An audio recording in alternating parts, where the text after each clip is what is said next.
அனைவருக்கும் வணக்கம். சுருக்குக இந்த சிம்பிளிஃபிகேஷன் பார்த்தீங்கன்னா அனைத்து வித தேர்வுலையும் கேட்கக்கூடிய ஒரு மிக மிக முக்கியமான ஒரு சம்மு. ஸோ இது ஆல்ரெடி நம்ம எக்ஸாமில் கேட்ட ஒரு கொஷின் பேப்பரையும் உங்களுக்கு முன்னாடி காமிச்சிருந்தோம், அதையும் பார்த்து வந்துருப்பீங்க. இந்த சம்மு பார்த்தீங்கன்னா நம்மளோட ஸ்டூடெண்ட் ஒருத்தவர் கேட்ட சம்மு தான், அதுக்கு ஆன்சர் தான் வந்து நம்ம இப்போ போட்டிருக்கோம். ஸோ இப்போ நம்ம ஆன்சருக்குள்ளே போகலாம். 72 பவர் 5, 12 பவர் 5, 3 பவர் 5. இப்போ ஃபஸ்ட்டு பாருங்கள், பவர் எல்லாமே காமனாக இருக்குது. ஸோ 72 பவர் 5 எடுத்து போட்டுட்டோம். நெக்ஸ்ட் என்ன இருக்குது பார்த்து டிவைடு இருக்குது. ஸோ டிவைடு இருக்கிறதுனால பவரும் சேமாக இருக்குது. ஸோ டிவைடு இருக்கிறதுனால இதை கீழே கொண்டு வந்துடும், டிவைட் பண்ணுற கொண்டு வந்துடும். 12 பவர் 5. ஸோ இந்த மல்டிபிளிகேஷன் இருக்குது. 3 பவர் 5 அது மல்டிபிளிகேஷன் தான் அங்கேயே போட்டுடும். ஸோ ஓகேங்களா, ஃபஸ்ட்டு வந்து இந்த ஸ்டெப்பை கொண்டு வந்துடும், பிரித்து இப்படி ஏற்றிடும். ஸோ நெக்ஸ்ட்டு பாருங்கள், பவர் எல்லாம் சேமாக இருக்கிறதால எதுவும் கன்ஃபியூஸ் பண்ணிக்கவே வேண்டாம்.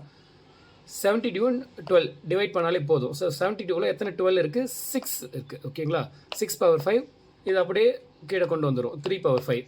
இப்போ பாருங்கள், இப்பயும் பார்த்தீங்கன்னா மல்டிபிளிகேஷன் தான், பவர் சேமாக இருக்குது. ஸோ அப்படியே மல்டிபிளிகேஷன் பண்ணுங்கள். 6 into 3 18 பவர் அப்படியே போடுங்க, 18 பவர் 5.